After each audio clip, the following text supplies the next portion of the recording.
할렐루야. 하나님의 은혜가 여러분의 심령 속에 늘 함께 하시기를 축복합니다. 우리 옆에 분들과 같이 인사하겠습니다. 주님의 이름으로 사랑하고 축복합니다. 한 번 더 인사하겠습니다. 주님의 복 많이 받으세요.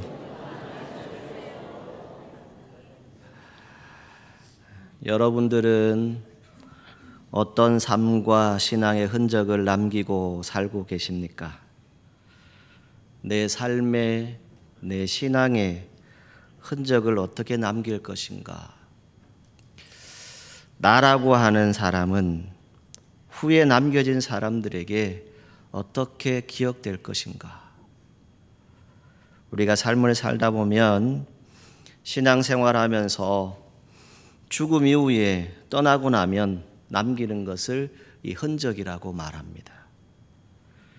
고생을 많이 한 사람들에게는 고생한 흔적들이 자신의 삶에 분명히 남아 있습니다. 지난날 가난할 때 자녀들을 먹여 살리기 위해서 밤낮으로 열심히 일하셨던 흔적이 우리 부모님들의 몸에 남아 있습니다. 특별히 손에는 고생하신 흔적들이 기록처럼 남아있죠. 일을 너무 많이 해서 지문도 없습니다. 손가락도 몇 번이나 찍히고 비이고 다쳤던 흔적들 때문에 손가락의 모양조차 다 비뚤어진 그런 모습들을 볼 수 있습니다. 허리가 굽은 것은 무거운 짐을 지고 다녔던 삶의 흔적들이지요. 마음대로 걷고 뛸 수 없는 다리는 지난날에 고생하였던 삶의 흔적들입니다. 육신의 흔적뿐 아니라 누구에게도 말할 수 없는 걱정, 근심으로 하루인들 마음 편한 날이 없었던 그런 삶의 흔적들이 여러분 안에 있습니다. 속 썩고 눈물 흘린 흔적들, 낙심하고 분했던 흔적들, 소위 우라통이라고 얘기를 하죠. 몹시 답답하고 분한 마음에 쌓이고 쌓였던 그런 기억들이 여러분들의 마음에 그대로 남아있지요. 이것이 때로는 불안으로 표출되어지기도 하고 우울증으로 남아있는 것을 볼 수 있습니다. 여러분에게 이렇게 한번 질문해 보고 싶습니다. 여러분 혹 예수님 믿는 것 때문에 어려움을 당한 일들이 있습니까? 신앙을 지키기 위해서 손해본 것들이 있습니까? 예수님 믿는다고 욕 들었던 것, 가까이는 내 부모나 형제들로부터 받은 박해들이 있습니까? 친구들로부터 직장 생활을 할 때 받은 손해들은 여러분들의 삶에 지닌 분명한 신앙의 흔적들일 겁니다. 오늘 바울은 자신의 몸에 예수님의 흔적을 지니고 있다라고 말합니다. 이 흔적들은 무엇입니까? 매맞은 자국, 흉터로 남아 있습니다. 오늘 저와 여러분들이 이렇게 한번 은혜의 고백을 했으면 좋겠습니다. 저도 여러분도 장차 주님 앞에 섰을 때 여러분들의 삶과 신앙에 지닌 흔적들이 자랑스러운 영광의 면류관이 될 수 있기를 주님의 이름으로 축복합니다. 가장 먼저 이런 생각을 한번 해봅니다. 여러 시대적 흐름들이 있지요. 그 가운데 오늘 우리 자신의 모습을 한번 들여다보십시다. 나는 과연 어떻게 살고 있을까? 히브리서 3장 1절 말씀에 성경은 이렇게 말씀합니다. 하늘의 부르심을 받은 거룩한 형제들아, 우리의 믿는 도리의 사도이시며 대제사장이신 예수를 깊이 생각하라. 이렇게 말씀합니다. 여러분들의 삶을 살아가시는 동안 예수님을 얼마나 깊이 생각하고 계십니까? 내가 그리스도인인데 이 그리스도인으로서 내 삶과 신앙이 얼마나 예수님을 나타내고 있습니까? 기독교의 역사를 보게 되면 초대교회 시절부터 이 예수 믿는 사람들에게 붙여졌던 별칭이 하나 있었지요. 그것은 그리스도인이라고 하는 그런 별칭이었습니다. 사도행전 11장 26절에 보게 되면 제자들이 안디옥에서 최초로 그리스도인이라 불리기 시작했다라고 기록되어져 있습니다.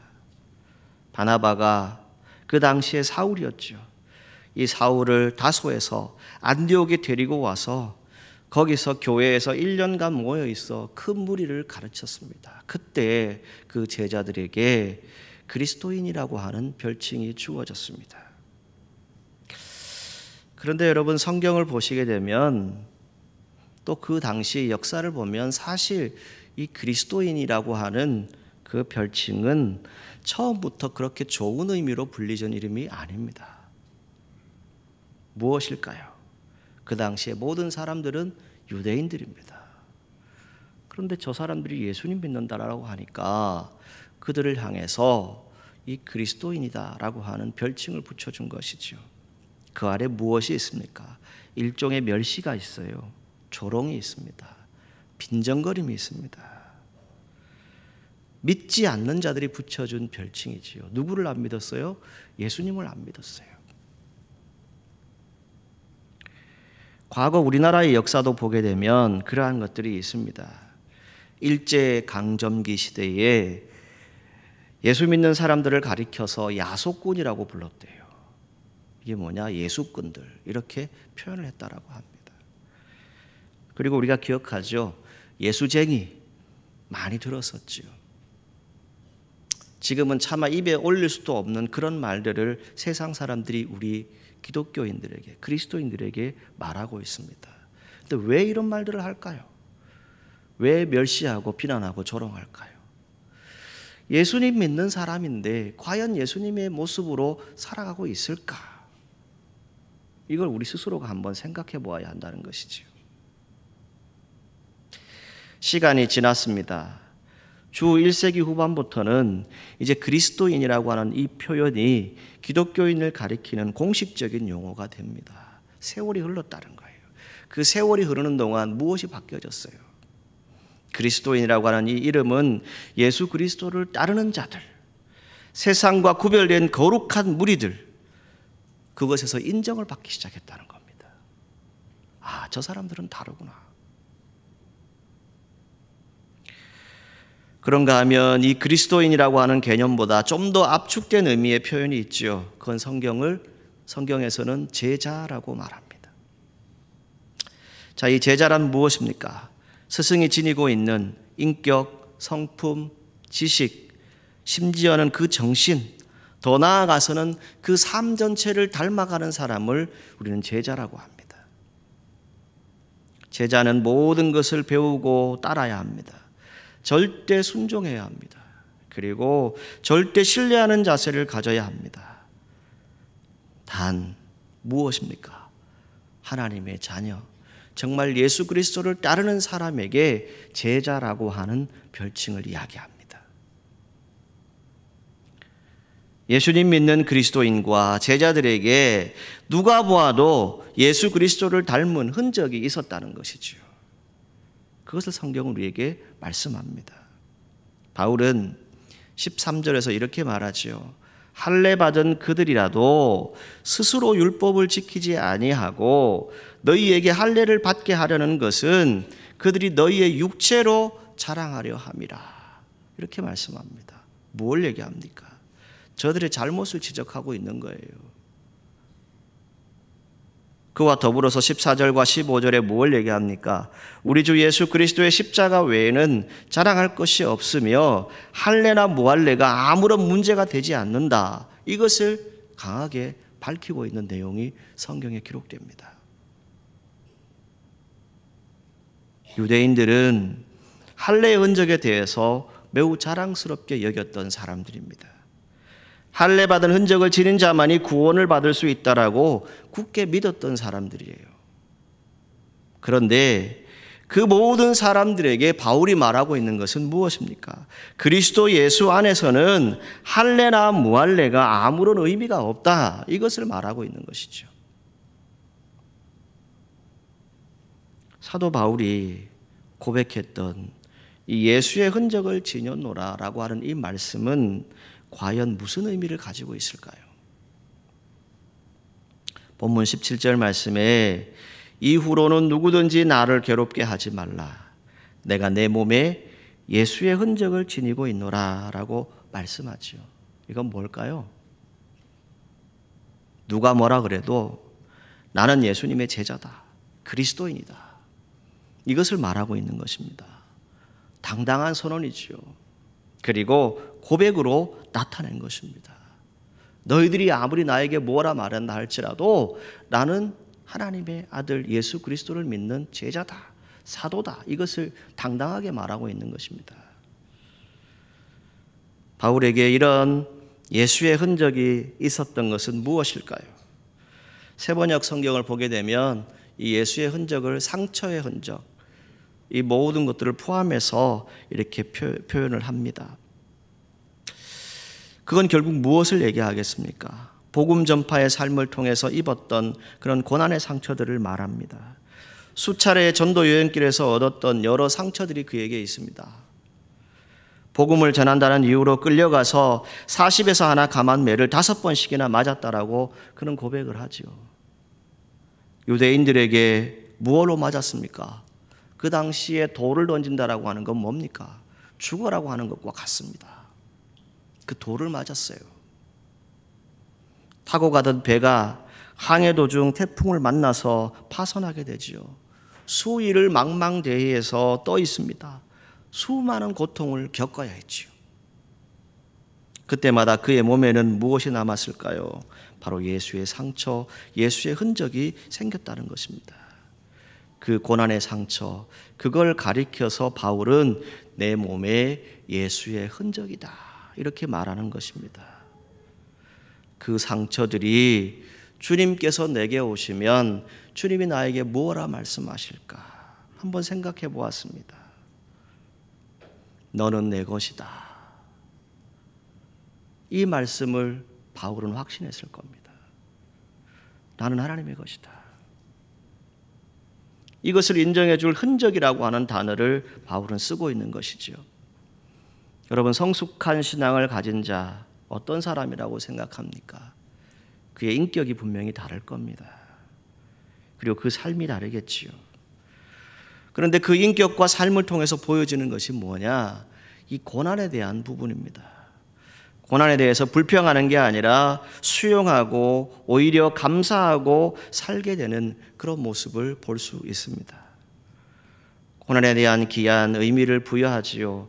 단순한 고통이 아니라 장차 자신이 주님의 것입니다 라고 하는 것을 보여줄 수 있는 확신이 있다는 것입니다.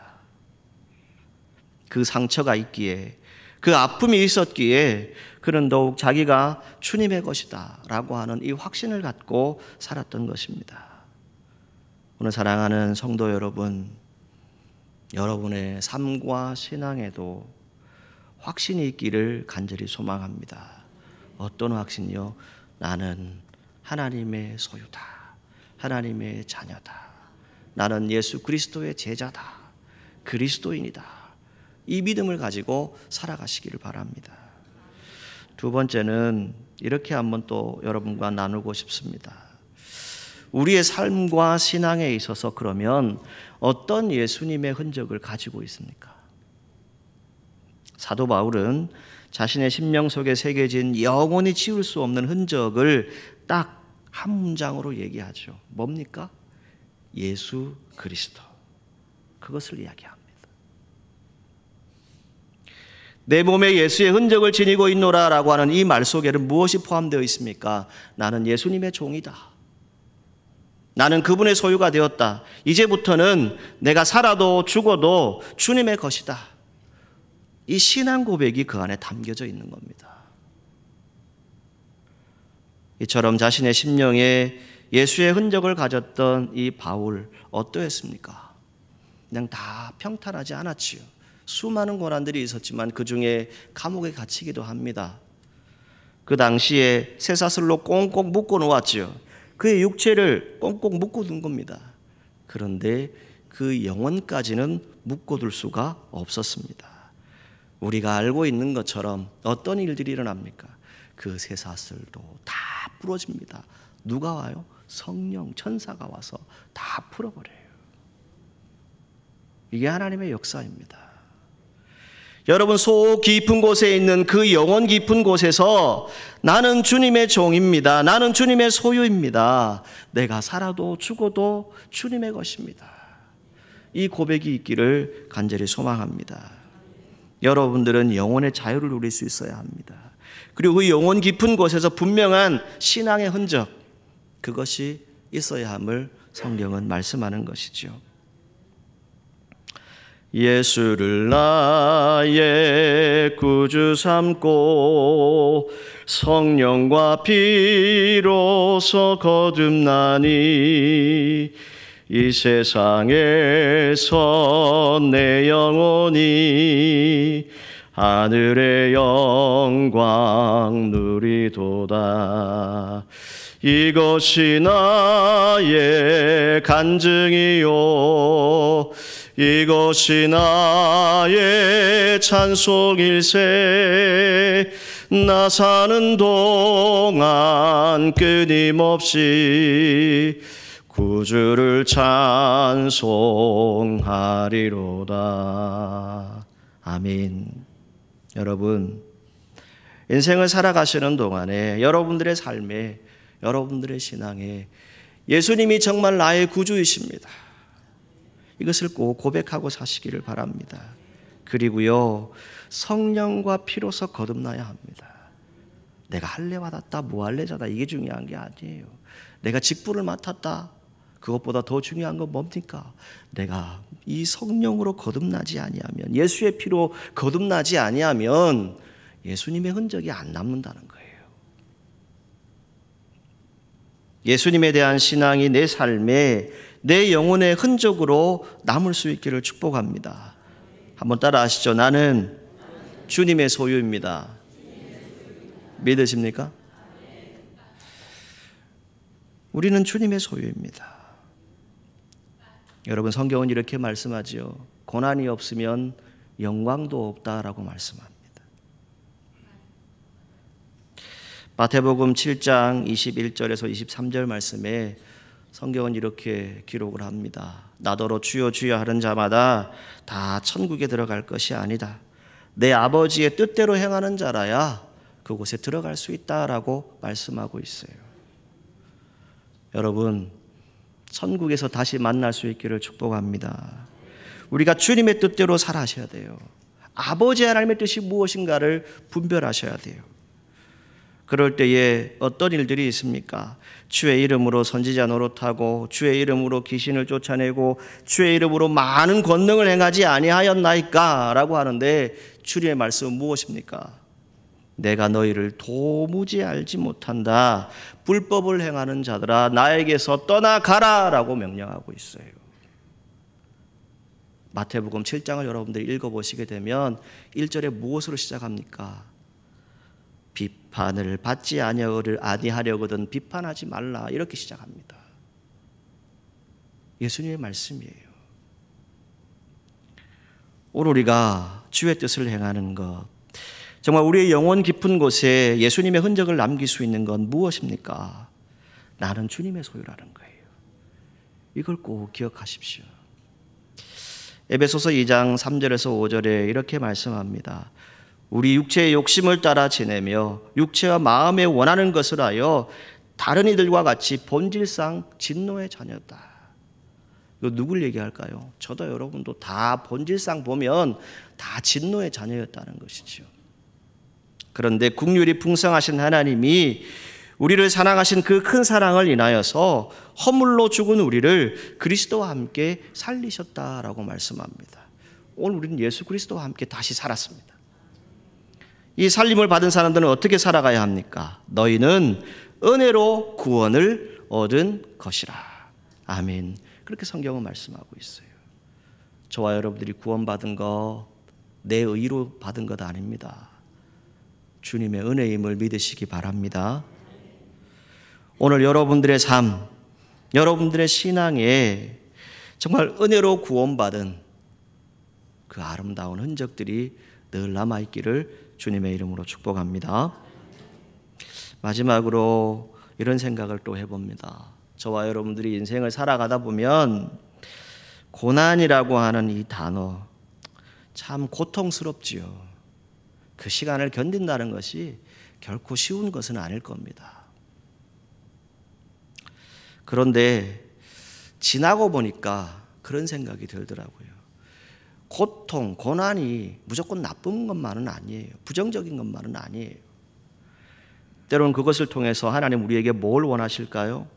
로마서 8장 18절에 현재의 고난은 장차 우리에게 나타날 영광과 비교할 수 없도다, 이렇게 말씀합니다. 여러분, 장차 우리에게 임할 그 영광, 지금 있는 이 고난과 비교가 안 된대요. 여러분 모두 희망을 가지시기를 바랍니다. 주님을 소망하시고 살아가시기를 간절히 소망합니다. 어쩌면 고난 속에 아름다운 삶과 신앙의 성숙함이 있다라고 할 수 있습니다. 오늘 이 현대를 살아가는 우리들은 어떠합니까? 물론 여러분 가운데 다 그렇지는 않겠지만 고난받는 것 거부합니다. 편리하고 편안한 거 선호하지요. 그냥 신앙생활도 좀 무사안일하게 편안하게 했으면 좋겠다라고 말하는 분들도 있습니다. 그런데 여러분, 사도 바울 어떠했습니까? 그 삶이 고난의 연속이었어요. 그러나 바울은 고난 앞에 불평하지 않았습니다. 그 고난을 왜 하나님이 나에게 이렇게 하시나, 왜 나에게 이렇게 징벌을 주시나, 왜 나에게 저주를 주시나 그렇게 생각하지도 않았던 것 같습니다. 그는 기꺼이 그 고난을 끌어안고 살았습니다. 그 고난으로 말미암는 상처들을 주님이 주시는 그의 흔적으로 받아들였습니다. 그래서 내 안에 예수의 흔적이 있다, 지니고 있다, 이것을 고백할 수 있게 되는 것이지요. 그런데 여러분, 이 갈라디아 교인들 어떠합니까? 그들은 편리를 쫓아서 살았어요. 바울이 전해준 복음을 변질시켜 버렸습니다. 바울이 전한 복음은 무엇입니까? 예수 그리스도로 말미암아서 구원을 얻는다, 이 복음을 분명히 가르쳐 주었어요. 그런데 교회 안에 거짓 교사들이 들어오지요. 그들이 전하는 거짓 복음도 받아들이게 됩니다. 이 두 가지가 섞여버리는 거예요. 혼합적인 복음에 안주하기 시작합니다. 오늘 우리말로 좋은 게 좋은 것 아니냐, 이렇게 말할 수 있지요. 거짓 교사들이 전해준 대로 할례도 받고 날과 달과 절기와 해도 지킵니다. 어쩌면 그게 살아가는데 속 편하니까. 갈라디아 교인들은 어떠했습니까? 이 고난을 피하기 위해서 거짓 교사들의 가르침을 받아들이게 됩니다. 이러한 갈라디아 교인들을 향해서 바울이 말하는 것은 무엇입니까? 내게는 우리 주 예수 그리스도의 십자가 외에 결코 자랑할 것이 없다, 이것을 말씀하고 있는 거예요. 그리고 그리스도로 말미암아서 세상이 나를 대하여 십자가에 못 박히고 내가 또한 세상을 대하여 그러하니라, 할례나 무할례가 아무것도 아니로되라고 말씀하고 있어요. 그러면서 뭘 얘기합니까? 오직 새로 지으심을 받은 자 뿐이다라고 하는 것을 말씀하고 있어요. 새로 지으심을 받은 자, 뭘 얘기합니까? 예수 그리스도를 믿고 거듭난 사람, 그 사람들을 얘기하는 거예요. 그 규례를 행하는 자에게, 하나님의 이스라엘에게 평강과 긍휼이 있을지어다, 이렇게 말씀합니다. 예수님 믿고 구원받은 여러분에게 평강과 긍휼이 있기를 축복합니다. 17절 말씀에 바울은 뭘 얘기합니까? 이후로는 누구든지 나를 괴롭게 하지 말라, 내가 내 몸에 예수의 흔적을 지니고 있노라 라고 말씀합니다. 이 말의 배우는 결국 뭐라고요? 나는 하나님의 충성된 종이 되었다, 예수님을 위한 고난의 증인이 되었다, 너무나도 자랑스럽고 영광스럽다, 나에게는 이 자부심이 있다, 이것을 말하고 있는 거예요. 바울이 성경을 통해서 뭘 얘기합니까? 예수 그리스도와의 관계된 것이라면 무엇이든지 영광스럽게 여기면서 살았던 것을 말씀하지요. 그래서 14절 말씀에 뭘 얘기합니까? 내게는 우리 주 예수 그리스도의 십자가 외에는 결코 자랑할 것이 없다. 그리고 심지어 이 십자가를 통해서 뭘 얘기하냐면 고린도후서 1장 5절에 보시게 되면 그리스도의 고난이 우리에게 넘쳤다라고 표현합니다. 그리고 골로새서 1장 24절에 보시게 되면 그리스도의 남은 고난을 그의 몸된 교회를 위하여 내 육체에 채우노라 라고 말씀합니다. 여러분, 우리는 예수 그리스도를 믿고 그리스도인이 되었습니다. 사천업교회 성도들이 되었습니다. 우리가 흔적을 남겨야 할 곳 어딜까요? 바로 이 사천업 교회입니다. 여러분들의 삶과 신앙의 흔적을 남기는 곳 바로 이 자리입니다. 그 남은 고난, 자신의 몸에 채우는 것만으로 충분하다라고 표현하지만 그러면서 바울이 당부하고 있는 것은 무엇입니까? 이제 후로는 더 이상 할례 문제와 같은 것 가지고 시시하게 자신을 괴롭히지 말라는 겁니다. 여러분, 바울이 어떤 사람이에요? 우리가 익히 들어서 알고 있잖아요. 그 당시에 어쩌면 권력을 가질 수도 있었고 가장 똑똑한 사람 중에 한 사람입니다. 그가 17절에 당부하는 내용이 결국 무엇입니까? 고난의 가정을 뛰어넘어 보니 모든 시간들을 지나 보니 신앙의 특별한 경지에 이르게 되는데 그게 뭡니까? 내 안에는 예수 그리스도의 흔적이 있다. 그 흔적은 아름다운 신앙의 흔적이다. 이것을 말하고 있는 것이죠. 그러면서 디모데후서 4장 8절에 뭘 얘기합니까? 이제 후로는 나를 위하여 의의 면류관이 예비되었다고 굳게 믿었던 사람이 바로 바울입니다. 오늘 이 자리에 함께한 여러분 모두 의의 면류관 받으시기를 축복합니다. 오늘날 우리는 신앙적으로 볼 때 비교적 평탄한 시대를 살아가고 있습니다. 따라서 과거 믿음의 선진들이 가졌던 극심한 환난, 박해 이런 것은 사실은 참 보기 드뭅니다. 성도의 신앙을 지키려다 받았던 고난의 흔적 역시나 요즘 보기 드뭅니다.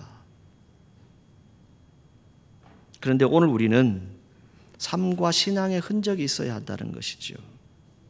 그 신앙의 흔적 가운데 이렇게 한번 말씀드려보고 싶어요. 여러분들의 얼굴에 자신의 죄를 회개하고 흘렸던 그 눈물의 흔적이 남아있기를 바랍니다.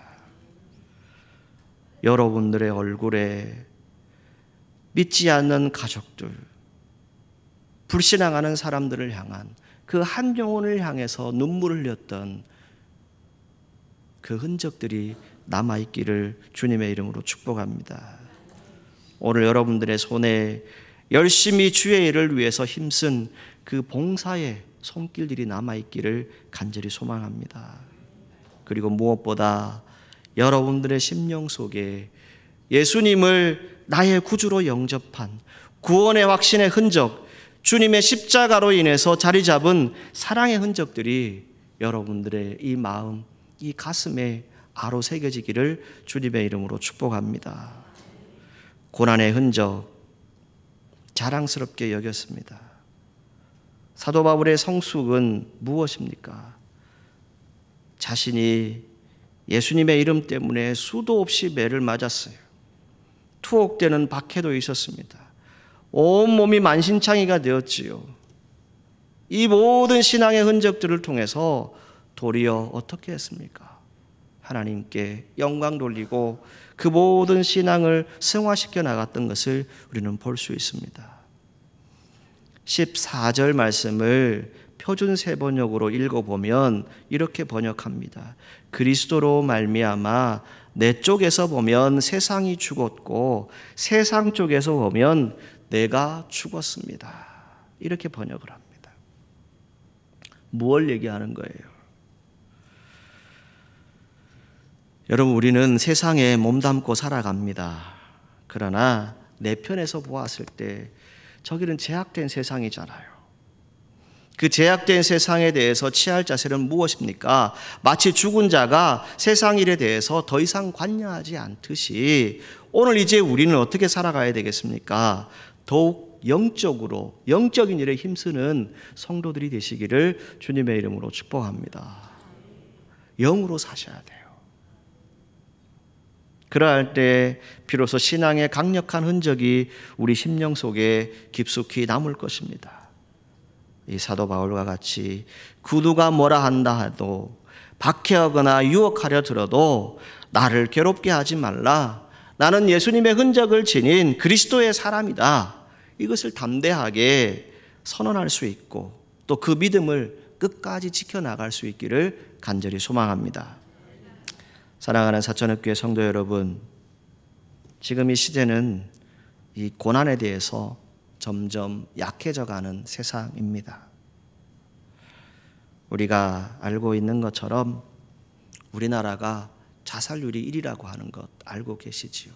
스스로 목숨을 끊어요. 세태의 한 단면을 보여주는 현상이지요. 오늘 우리가 이 시대를 살아가는 동안 나약해서는 안 되겠습니다. 더 힘을 내고 더 용기를 내어서 믿음으로 살아가시기를 바랍니다. 그저 편리함을 쫓아서 행하는 우리의 신앙생활이 되어서는 안 될 것입니다.